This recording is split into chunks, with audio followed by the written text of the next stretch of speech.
Hey Plant Pals, Mike the Kid Gardener, and this is an update to my Zimhu unit in my office that is growing the sweet chocolate bell pepper.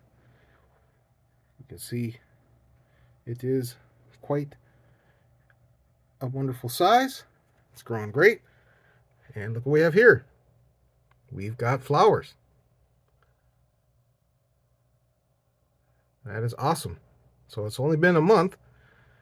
I just planted this December 7th, so it's a little over a month. And we already got flowers producing. So yeah, that's very exciting.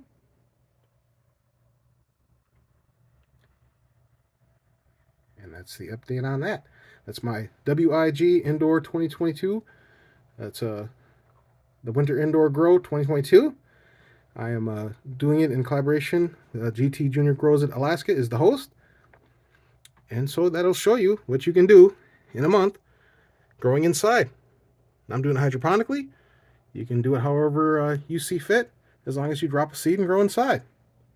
I hope you join us. All right. Really exciting. All right. Any comments? Leave in the comment section. Thanks for watching. Please like and subscribe. Have an awesome day.